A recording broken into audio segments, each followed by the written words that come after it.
What's up, guys? Welcome back to another episode of Cowbell Kingdom. We have a very special guest here. I don't know if you guys know of him or not, but you should. One of the Sacramento top trainers, in my opinion, Shine. And I decided to invite him on the show today because, we love talking Kings basketball and things like that. So I thought it'd be a really cool opportunity to have a basketball trainer that, arguably himself would say he's a basketball guru and can definitely give us some good insight. So, Shine, welcome onto the show, man. Thank you. Thanks for having me. So let's just get right into it, man. I know that you've been training for a few years now. Do you mind kind of just introducing yourself, kind of your background, kind of like, where you've done, what you've done overseas and things like that, and what you're up to these days? Okay, yeah. My my real name is Rashid, but most people call me Shine. I actually got that nickname when I moved out to California. I'm from North Carolina. I walked on Division I level at Norfolk State University. Played there for 4 years. Got into training in 2009, and then went to go play overseas. I played in Puerto Rico, the Bahamas, and for the British Virgin Islands national team. And in between seasons and tournaments like that, I would come back out to California for training. The first time I came out was in 2009 for a week, and I trained two kids. For the first time I've ever done anything, I've trained two kids. One was 9, one was 11. I trained for 4 hours straight at the Salvation Army downtown, and I've never done anything like that. And that just kind of started my journey as a trainer out in California. 100%, man. That sounds really cool. I mean, obviously, you have a lot of the accolades, a lot of the experience, and things like that. One thing I really wanted to focus on with this interview would be more so, social media and how that has really impacted the game of basketball training. How, there's definitely scammers and things like that. What's kind of your view on that and how you want to really impact the youth when it comes to basketball? Um, well, I mean, it's a great tool, definitely. When I first started training, social media wasn't that big, and I've never really been that big on social media myself. But it's definitely a tool that can help promote yourself and market. But like you mentioned before, I mean, there are sometimes, you might see some trainers that, um, quote unquote, some people may say scamming, but I wouldn't really say scamming. I just think that there's always levels to the training and skill development. But with that being said, I think social media allows anyone without any background or with a huge background promote themselves, and you get it's hard to choose and it's hard to pick. So I think social media has some positive qualities and some negative qualities. 100%. I completely agree. I think that, kind of looking at it from a more objective perspective and kind of seeing, at the end of the day, as long as you're really working on your game, that's what's most important, and definitely Yeah. like focusing on your weak points, right? For hmm yourself personally, do you have a specific training style you like to do? Are you more into, in-game prep situations? Are you more so into cone drills and things like that? I know that, certain trainers have their own beliefs about everything, so I just kind of wanted to hmm pick your brain on that. Um, I'm more about in-game situations. Actually, my training style has evolved as the years went on, and as the game has changed a lot as well. I think that's super important Hmm. to evolve as a trainer and skill development. When I first started training, yeah, I used to use a lot of cones. I used to use a lot of props and stuff like that. But when you study the game and you look at the top trainers, and to me, top skill development guys are the NBA ones, the WNBA skill development guys, and pre-draft workouts. They're not really using cones. It's Yeah. people, and it's just kind of it's you and the trainer and the ball. So I right now, like, you'll barely see a lot of cones. I might use maybe something like a big cone for like Hmm. screens, and I have like this little stick thing that I have to kind of simulate height. But I'm not going to have a ton of cones out. So personally, with my style, I try my best to kind of keep it game realistic. Gotcha. Sounds good. And so with that, I feel like that kind of leads me into you've definitely been able to train NBA guys. Has that always Mm. been something for you, or has it been something that you kind of like grown with as you've been able to develop your players? And obviously, if they can get to a higher Mhm. level, now you're technically given that NBA trainer title. Right. I mean, it's always, I think, most trainers, anyone that gets into this business, um, it would be an honor and a blessing to be able to train the highest level if they can. So definitely that's something that I always wanted to do. Hmm. And with me being in the game as long as I have, I've been in the game 12 years, going on 12 years. I developed an actual NBA player. So Yeah, that's pretty cool for me to say that I've been on this journey with them. And then, I've worked with pros, overseas guys, G League guys.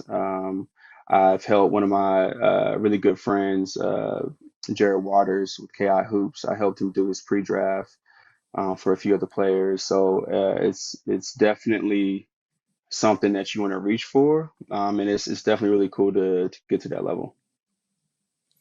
for sure, for sure. I mean, I don't think there's a lot of trainers that can, say they have the opportunity to really grow with a player. I Mhm. think a lot of times, especially at the higher level, it's just kind of like falls in their lap, and it's just like, okay, the NBA trainers will deal with that. But Yeah.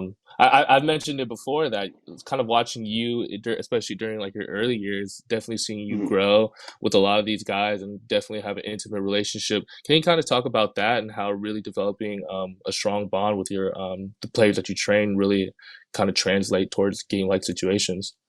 Mm. Yeah, like I said, man, it's so back to the beginning where I said I came out here in 2009. Worked out a 9-year-old and 11-year-old. That 9-year-old was Jordan Ford, who most people know that Hmm. from out here. And no one knew that he would be where he is today or as good as he is. But being able to work with him at a young age, what you did know about him is that he worked extremely hard, he loved it, and he just wanted to get better. And it just happened that way. And family super great, high character. And so most of the guys that I've developed in that sense is along the same lines, good people, good families. I'm big on character. That's really super important with me, and just want to work. If you want to work hard and you want to be in the gym, then I'm gonna be in the gym with you. And so that helped. And then the trust comes where they trust me, and then also me being a student of the game as well as a trainer, just evolving, like I said, and it just kind of helped instead of me having the same style from when I first started. For sure, for sure. Something you Mhm. mentioned just right there about always being a student of the game and Mhm. having to adapt to kind of like the modern NBA changing in that retrospect. I feel like there's not really a clear cut what's the word I'm looking for? There's not really a clear cut like crash course for like trainers like Yeah, that. It's not like, right. you can sit there and read the textbook and that's exactly how you're supposed to go about things. How do you Mhm. continue to be a student of the game? Are you like watching YouTube videos, doing research, collabing with other trainers? Well, I would say I look at everything. I look at the NBA. I look at the skill set of a lot of players. I look at their workouts. I don't just look at any trainer. I look at skill guys that are actually hired as, skill guys for NBA teams, overseas teams. I also played at high level as well, so that experience helps with that. And then, I like to talk to people that have done it before me, even coaches. I Mhm. think as a trainer, you can't just look at trainers. You have to look at the game, the X and O's part. And I talk to college coaches. I talk to NBA coaches, scouts, G League coaches, and I just kind of pick their brain and then I go off from there. Gotcha. I mean, Yeah. that's a lot. That's definitely a lot of contacts that you just named Mhm. out there, which just sounds pretty cool, man. We kind of texted about this before, but more broadly speaking, what's your stance on Steph Curry and how he's kind of impacted the game of basketball, and how you, as a trainer, kind of have to deal with that? Um, I love it. I love it, and like what I love about it is that he really shows, like, as far as like size, you don't have to always be the biggest dude, super athletic. The skill Yeah. set is super important. I think it opened doors for a ton of undersized players to make it to the league. If they can shoot it and if they can, if their skill set's high. The other side of that is, you know, younger kids think that they can do what Steph is doing, but they don't realize how much time he's put in. And so Hmm. just as a trainer and being in skill development is very important for me to kind of make sure they understand, like, he didn't just wake up like that. It took him time to do what he's doing now. And so if I can do my job as far as trying to really critique their shot and make sure they're shooting it the right way, and then it's on them to put in those reps, to eventually somehow get to that point. But again, he kind of changed the game himself, so the game is going that way. So now my training style is like, all right, well, if you're going to come to me, we're definitely going to be working on our shot. Ball handling is Yeah. cool, post up, but you got to be able to shoot the ball because that's just how it is. So I think it's a good thing, and I think it just allows people that usually wouldn't play in the league or play at a high level, get to a high level if they're skilled. Yeah, I definitely can see where you're coming from. I know that you work with Ty Roberts, correct, out of Hmm. Washington State, and so Yeah. not to like fanboy too much, but I watch your IG story pretty religiously, and I think Nah, that it's all good. something that something that really stood out to me was how you were saying, I think what Ty Roberts is like shooting it from deep, emptying that Yeah. clip, and so you mentioned how it's only a bad shot if you don't work on it. You know what I mean? And I Hmm. think that that's something that I always feel like most basketball coaches should advocate for because it's only a bad shot if Hmm. it's something that you just hucking at half court just Yeah. because you know. Right. Um, do you have any children by chance, Sean? I do not. No. I do not. Okay. Because Not yeah, yet. this next question is going to lead a little bit into that, but Okay. yeah, right here I've written down if your son was a highly touted prospect, which route would you want him to go if you had the opportunity? D1, overseas, G League, and kind of like I feel like you have a little bit of experience with knowing a Mhm. few players and kind of them navigating their route. Could you kind of talk about some like the pros and cons of just that of those things in general? Coming out of high school, is that what Coming out you're of high asking? school, Yeah. let's say he's ranked, he has D1 offers, he could go overseas, could go to the Oh, okay. Ignite. What are your thoughts? Yeah. Um, I would just, yeah, that's tough, man. That's hard. I think every kid is different. I think the situation, Hmm. it would depend on the situation. Sometimes these kids choose the money first, Yeah. which can be mad at. From where I'm from, if I had the opportunity, I probably would have chose the money, you know. And then there's some Hmm. kids that don't really need that want that experience of playing in college. So I think it would just depend on the situation, the school. But like I'll use a kid, for example, Jalen Green. Jalen Green, Hmm. everyone knew he was going to the league, you know, with like you knew that. So Yeah. for him, it's kind of like a no-brainer. Go get developed in the G League so you can go ahead and just have that easier segue into the NBA. Like that's a no-brainer, right? But then there was a Hmm. few kids that were kind of on the cuffs of that decided to go there and they didn't really develop as much. So the situation would be for me, I would just have to look at all the pros and cons. I'll break down what's more important. I think I would probably go college or G League. I probably Hmm. wouldn't, I wouldn't have my son go overseas. I'd probably just do one of the two. Yeah, for sure. I think you having experience overseas a little bit, I think that it can definitely be a very different culture shock type of experience living Yeah. somewhere that if you've never lived there. Could you kind of like Hmm. speak on that and your experience and how you've kind of had to adapt to, at the end of the day, you guys all know the same language of basketball, but outside of the court, it can be definitely very difficult. Man, people, it's tough. Like I've been places where it's just amazing, and I've been places where it's like, dude, I'm ready to get out of here. So, Hmm. I would say my experience in Puerto Rico, even though Puerto Rico is American territory, it's still, it's a Spanish speaking place, and Yeah. it's definitely like my coach did speak English. And just how they did things. I remember the team I went to at the time, we wasn't winning that much, and we got our paycheck, and I went to the bank, and the paycheck, what my check wasn't cleared, and it was like it's not authorized yet, and I'm like, Hmm. what do you mean it's not authorized? And I would go tell the coach, and the coach, would say, go back, still won't be authorized. And so I remember going to the bank 3 times and it was never authorized. None of our players got checks. And then we won a game. And then a coach was like, go to the bank. And it's like, dang, this is crazy. Wow. It's crazy. It like stuff like that happens overseas. When I Hmm. was with the Bridgewater Niles national team, um, our living situation wasn't that great and I asked them, we need to move, whatever, and they tried to do it. We did, but same thing with money. Like we didn't get the money until we won our first game. It's like, yo, like we, this is our livelihood. But sometimes places Yeah, like yeah, that yeah. don't care. One of my players is in Serbia right now, Noah Blackwell.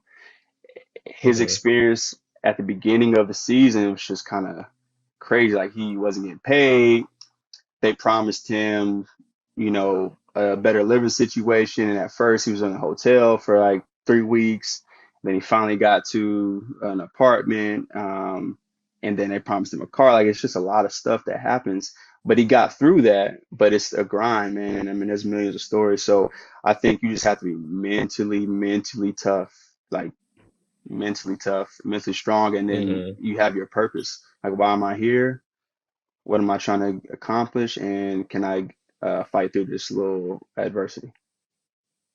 Mental toughness, that's something that, especially from a basketball trainer perspective, can be something that's, kind of difficult to navigate in terms of, I feel like in today's NBA and how, we have some of these players like DeMar DeRozan and Kevin Love really Hmm. speaking out about like, the mental health aspect of it.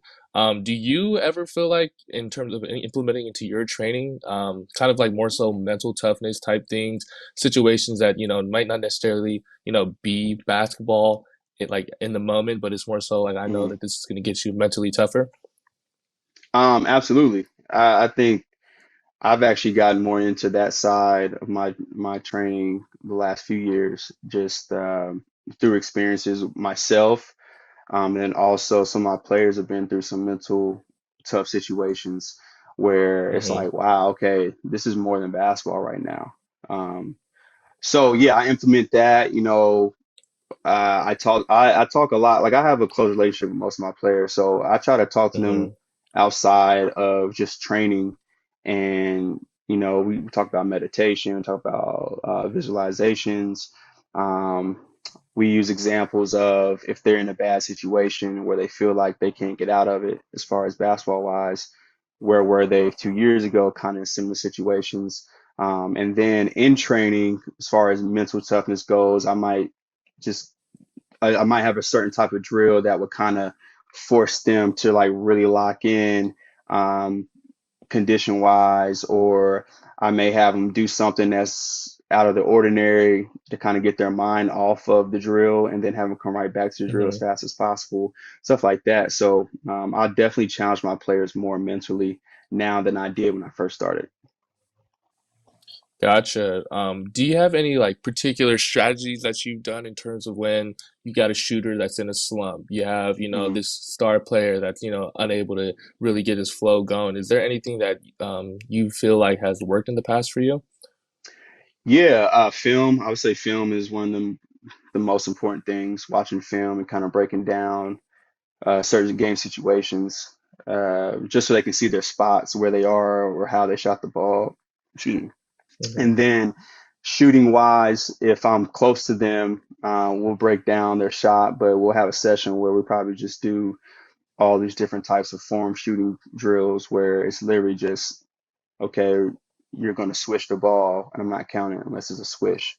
So it forces Hmm. them to go that extra level of locking in and focus. So I do stuff like that with them. And then if it's finishing, same style, just kind of different types of finishing drills that, you use the glass, but it can't hit rim still, or no glass, just, those types of things. So I do have different Hmm. strategies that I use that have worked.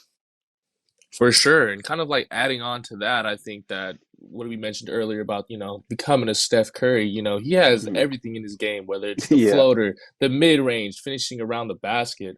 Would you say is a common thing that you notice in youth that, they fail to neglect, whether it's that like the mid range shot, I know that's a dying shot these days, kind of Yeah. like, the hook shot, something like that. What's something that you would probably recommend from a basketball trader perspective? Like, what a lot it might not be the sexy shot, but it's something you Hmm. definitely need to work on. I definitely would say the glass, using the glass on a jump shot. I would definitely say a floater, and definitely mid range. Um, and then also, especially my younger kids that I work with, just being strict on you're not strong enough to shoot threes right now, so we're not gonna ever do threes in our workouts. And I try to tell their Hmm. parents, stop letting them shoot threes because they build bad habits because they're not strong enough yet. So those Yeah. things I think are super important. And then form I think is overlooked. Form shooting, um, perfect form, perfect reps, those types of things. I think that's overlooked, but those are definitely stuff that are neglected now. Everyone wants to do the cool stuff, hype stuff. Yeah. As a basketball trainer, how do you feel about when a kid comes in with like an unorthodox form? Are you one that has to Mm. be, elbow tucked in just like that? Or LaMelo came up to you, are you telling them you got to change your shot up? That's a good one, man. It depends on their age. You know, if they are young, then I'm gonna just break their shot down because they have time. Okay. If they're older and if they're in season, I'm gonna tweak it the best I can, but I'm not gonna change their shot in season. Especially if they're older, like I'll use one of the Kings player, Tyrese Hmm. um, Halliburton. Is it Halliburton? Is that how you say his name? Last name? Halliburton, yeah. Yeah, Halliburton. Like he has kind of an unorthodox shot. If I had the opportunity to work with him, I'll take a look at it, but I mean, he's still shooting a high percentage. So the only thing I would probably do for him is try to speed up his unorthodox shot because he is who he Yeah. is. And then in the summertime, if he really wants to change it, then we can tweak it little by little, but I wouldn't just break his whole shot down because he's already where he is, right? So you just got to Yeah. maximize what he's doing. I mean, look at Melo, like he's already there. So he could probably change in a few years, but right now I just want to maximize it. 100%. I can definitely see how, it can be a challenge, right? About, Hmm. whether it's in season or with that. I think a player that we've definitely seen be able to grow with his jump shot is Lonzo Ball, right? I think Yeah. that, over the years and definitely this year he's shooting at a high percentage. Do you Hmm. think that's something that you could necessarily fix in a summer? Do you think it's kind of like a long process type thing? I mean, yeah. Um, I think it depends on the player. I think Hmm. like I'll use Jordan Ford for example. A lot of people don't know his junior year of high school, he wasn't allowed to shoot threes. Like his threes Oh. were terrible, and he shot two different shots. He shot a different. He had a different form for a mid range pull up and a different form for three, and it just was bad. And we looked at it, me and his dad and him, and just like, look, no threes. Okay. Moving forward, he got a little better at it senior year, and then even at St. Mary's, as high as percentage that she shot, there's a his hitch, his it was bad. I joke him all the time, like, how in the world did you average 22 points per game shooting like this? But he's one of those players where he'll go in the gym and he'll get the reps up and he'll make it happen. He's always been like that. When he graduated from college, we broke down his shot again and we were able to kind of get it way better because he really didn't have backspin on the shot. His Hmm. rotation was kind of bad, but he's a type of player and a type of person where if he wants to do something and be great at it, he's going to put in the time. So I think it really depends on the player if they're willing to put in that time, um, like that grit time where they're just doing form shots and not shooting threes. Like even at a NBA level, like sometimes you got to shoot a whole bunch of mid range and short shots just to kind of get that form right and then gradually move back. So I think it's possible. One Definitely hundred think it's percent. possible. I mean, if anyone in the Sacramento community doesn't know about Jordan Ford, I mean, he's our version, our little mini version of Steph Curry, man. And so I Yeah, think it yeah. is it is super interesting to hear from your perspective about like I didn't know that he wasn't allowed to shoot Yeah. threes his junior year, especially with the senior year. You know what I mean? The way that he played and things like that. Hmm. I think this kind of segues into you. Do you think that Ben Simmons is a lost cause then? No, I think I'm rooting for him, man. He's super Yeah. talented, and I don't think he's a lost cause, but people don't understand like it's really mentally taxing as a professional Hmm. player. I was nowhere near those guys' level as far as the NBA, but I did play overseas professionally and played a high level, and also some of my guys that I work with now that are super talented, it's definitely something mental sometimes that kind of blocks them from succeeding. And I think with Ben Hmm. Simmons, he needs one, I don't know who his trainer is, I don't know who he works with, but he needs to be able to get with someone that he just completely trusts and he also himself has to trust that process and believe in it. You've mentioned a little bit about the Ben Simmons situation, mental toughness, and how the game has definitely evolved over time. Are you one of those basketball trainers that think the NBA is soft now? Everybody's too close, too tight, and that it kind of hinders the competition? I don't think it's as physical. Some people say that's just completely soft. I just think it's not as physical, or they're not allowed to be as physical as they used to Yeah. be. But I think the guys are, they're it's an advantage for some players and it's a disadvantage for other players. So I think it's a little. I liked it when it gets a little chippy. I like that better Mhm. because it just shows that intensity and that competitiveness. But so I mean, it's hard for me to be like, yeah, it's just completely soft. I don't think it's that. Have you ever tried to implement kind of like the drawing fouls things within your basketball training, kind of like a James Harden as Trey Young, or has it just kind of been just play the game of basketball? Um, a little bit, not as exaggerated, because those Hmm. guys are a different level, so they can kind of get away with that stuff. But yeah, I've implemented with certain players, not all my players, like my top players that have opportunities to get to the line, make show them a few things, especially when they're on the drive or coming off the screen, things like that. But yeah, I've implemented it a little bit. For sure, for sure. And so, kind of talking a little bit more about NBA basketball. You mentioned you're from North Carolina. Are you a Hornets fan, or are you out here in Sacramento? Yeah, What team are you repping? absolutely. I'm Hornets, man, home team. Gotcha. Hornets, it's been a long time since they've had some buzz, so it's cool to Yeah. see them kind of have a little bit of that now. So I'm always been a Hornets fan. Gotcha. And so, being kind of like a Sacramento Kings podcast, I feel like we go back and forth a lot and kind of talking about, the business decisions behind the scenes, coming from a basketball trainer perspective and, developing guys and, wanting to see them do the best. How do you feel about when teams decide to tank? I think it's terrible. Um, just because I understand they're trying to attain to get the best player, but it's like to me, it's not always getting the best players.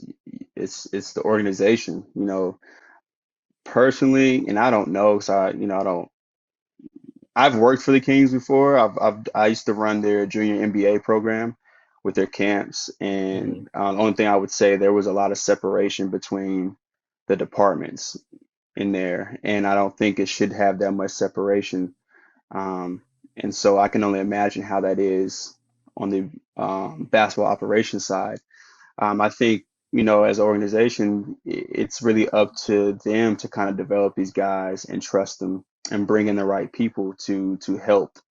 It just seems like all the guys that have traded or left, when they go to other teams, that they've been successful. So to me, that's not to me that's probably a little bit on the organization side, but I'm not there, so that's just me Yeah. looking from the outside. Adding on to that about, how we've seen Kings players flourish in other situations. We texted a little bit about that. Could you kind of speak about, whether transferring high schools, getting traded and being in a new situation, do you think that more players should kind of feel like, let's develop here and try to do what the most that I can? Or do you think that it's true that, sometimes it does take a new change of scenery to really seek out your full potential? Mhm. That's a hard one because at first I was completely against it. I feel like kids just jump around too much and they don't want to work for it. But I have experienced even myself as a college player. I probably should have left school because the basketball part wasn't it. It was more of how I was being treated or how we were being treated as just humans. So I think in Hmm. some cases, it just depends. I don't think high school wise, I know there's rules, but I do think like if a kid wants to transfer at least one time, I mean, just let them do it. Yeah. Now if they want to transfer back or transfer to a different school, that's where it's like, okay, let's take a closer look. But if a kid just wants to let them do that thing, just because it is what it is. One time. Same thing with college. One time, let them do it. It's fine. At the end of the day, it's going to come back to the kid and the player, whether it was the previous school they were at or it's them. So that's how I Hmm. look at it.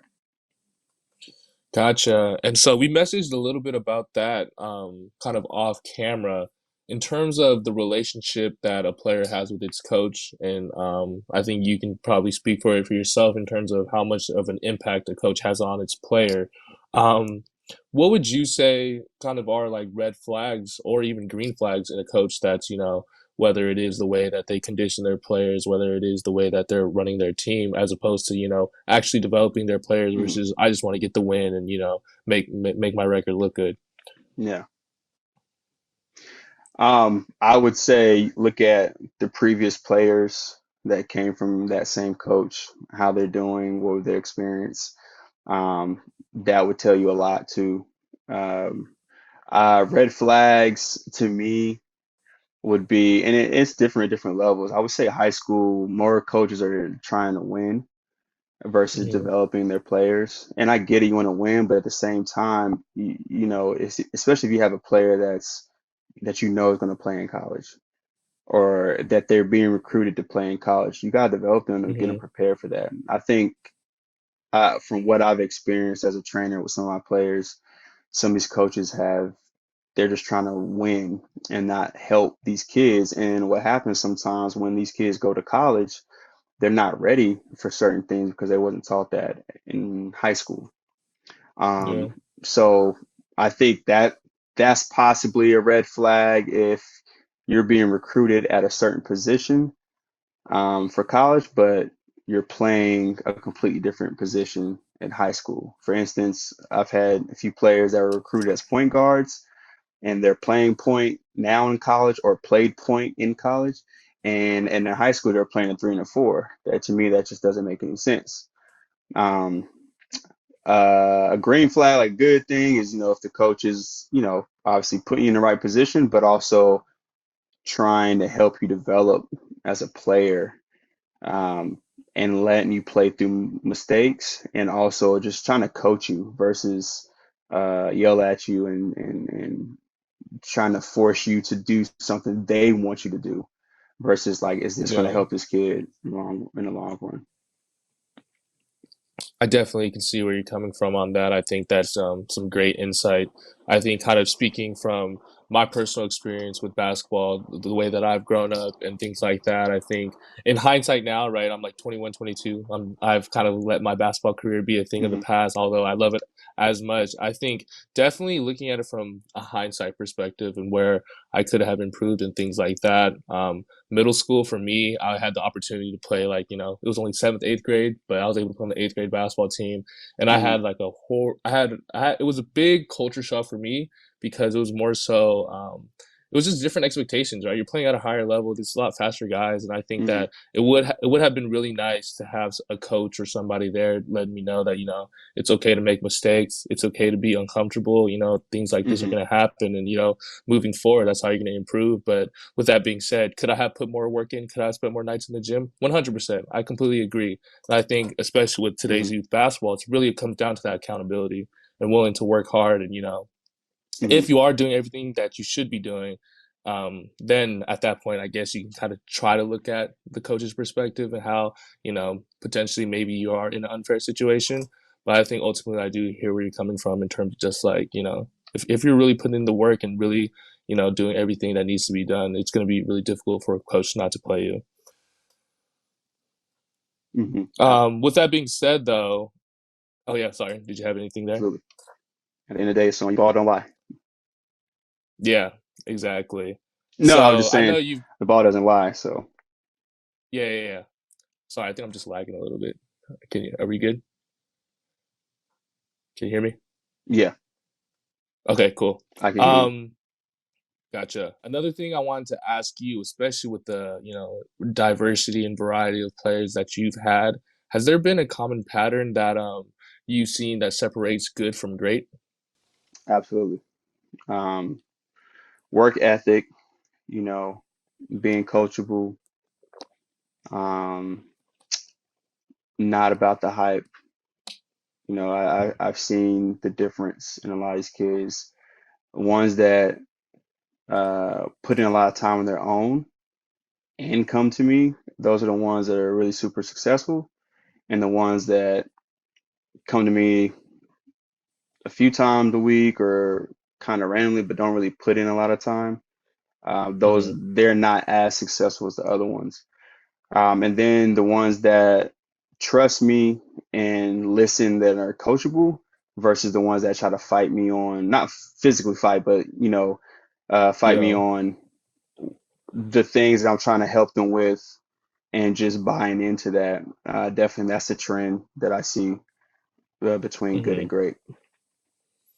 Gotcha. And so, in terms of like talent versus skill, I think that's a big thing within the basketball community. There's a lot of guys that are just naturally gifted, have a lot of the attributes in that.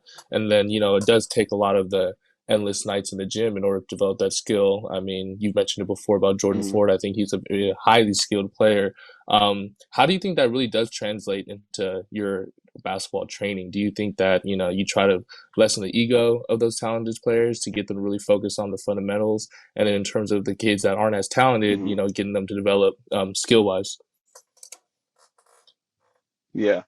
I for sure try to lessen the ego. To me, just because where I'm from and what I've seen and experienced, I don't. If you're the number one player in the nation and you're not a good person in the sense of like you're cocky and you're not coachable, I don't want to deal with that. I don't have to deal with that. That's not going to help Hmm. me. Um, I'm here to help you. So I try to really try to enforce that. And then also these parents, sometimes the parents come in a little more with that attitude about their kid and it's like, listen, I'm here to help. Your kid's good already, that's fine, but there's still things that need to be broken down. So I definitely try to lessen that ego with those types of players. And if it doesn't work out, it's uh, kick them out, or I just won't have them come back. But I have no problems lessening that ego. And then the kids that aren't those top tier players, the same goes for the top tier versus not the top tier pros versus a 10-year-old. Just coming to work, come to get better. You know, your level of getting better might be different than Jordan Ford's level of getting better. But as long as you Hmm. want to get better and you get better, that's all I ask for. Yeah. Definitely, definitely. I completely agree with that. Um, in terms of your approach from like a player to player, I think obviously it does depend. How much do you feel like you have to accommodate towards, a specific player's needs? And so kind of like an example would be like, let's say someone's a little bit more introverted, but he is definitely a spectacular hmm basketball player. Do you feel the need to, maybe I shouldn't, come at him a certain type of way because he might not necessarily react as well? And the same vice versa. If there's a more, hmm outgoing player, do you feel like, you can kind of match that energy? Yeah, man, and to me that's a skill in itself. I had to learn that. I used to be one way with everyone, and one of the kids that actually introduced me to changing how I approached him was Isa Silva. I asked my little bro. Hmm. He, I can't talk to him um, a certain way, like I would be able to talk to like Ford or Noah or Ty or Jordan Brown or even my young ladies that I work with. You have to be able to kind of know the personality of the player you're working with and Yeah. know how they respond to things. And I'm okay with that. It makes me a better trainer, in my opinion, just because if I can reach a player or connect with them a certain way on a different level other than just basketball, I think they tend to trust you more and listen more. So that's definitely something I think you need to do as a trainer, as a coach, anybody involved in those types of things. 100%. I think definitely I can see how, just in the world, kind of like how you mentioned, being able to adopt and accommodate people is very important and be able to, be versatile in that retrospect. The fact that you brought up Isa Silva, Mm, that kind of brought me up to another, that kind of reminded me of another topic. Do you have a certain stance on prep mm, schools and kind of how that can definitely segue some players into, college and potentially NBA, but also how it mm. can, be definitely more so, just like all wins, all basketball 24/7? Yeah. Again, it depends. You got to do your research. There are certain Mm-hmm. prep schools that really do a good job of helping players get to the next level. There's certain prep schools that are kind of like AAU programs where they just want you to already be a finished product and they don't teach you anything and let you just do your thing. Again, I think it comes down to research and again, the coach, the program, what they've done in the past, and are they trying to help kids develop and get better? So that's just to me, that's just about research. But there's a tons of prep, especially since COVID started. Mm-hmm. These prep schools have been popping up out of nowhere, and I think that's kind of that could be good or bad depending on the research done. Gotcha. Yeah, I think that's definitely some good, kind of like open-ended, but at the same time, it's like you got to do your research on a Hmm. case-by-case basis. It's not just like, all prep schools are better, all prep schools are good. But alrighty then, Shine, Yeah. thank you so much for being on the podcast. Oh I'm gonna man, leave you with one last question thank to you. keep it a little bit lighthearted. Okay. Who you got winning the NBA chip this year? Oh man, who do I have? That's a good one. That's a real good one. You know what? I'm not a Lakers fan, but I really want them to get one. And Really? Hmm. I I really want them to get one just because of Melo. I've always been a huge fan of Carmelo. I'm a LeBron James fan. Mm-hmm. Um, just what he's done. The program. I've always been a Kobe fan as well. Obviously, if my Hornets, I don't think they're there yet, but I think they will Yeah. be. But Mm-hmm. I would be rooting for them. Um, and then I think the Bucks, man. I think they have another good Yeah, you never count chance. them out. Giannis, he keeps evolving. Yeah, he keeps evolving, man, and I like him a lot. I like how he speaks. I like his interviews. I like his mentality, and I'm rooting for them. So I would say between those two, but I would say I would like to see LeBron get one more, and I like to see Melo get one. Perfect. Well, there you have it, guys. Shine, Yeah. basketball trainer, basketball guru, in my opinion. Definitely, if you guys have any Oh, of your man, thank you. children want to check out a good basketball trainer in the community, I'm definitely a huge advocate for Shine. Did you have anything else you wanted to plug here, Thank Shine, you. about kind of like what you have going on? Yeah, I mean, you could just, I'm sure you guys will put it up, but follow my Instagram. I'm putting a lot of content up and my YouTube channel. It's all going to be up there, and I'm gonna have some camps and clinics coming up, and I'm open, man, for questions or anything like that. You guys can DM me, ask me basketball questions. I love trying to help everybody out as much as I can. So thank you so much for having me, and looking forward to the next time. Yeah, no problem. Well, all right, man. Thank you guys so much, and Yeah. we'll see you guys on the All right, next my CK dude. podcast episode. Thank you so much. Thank you.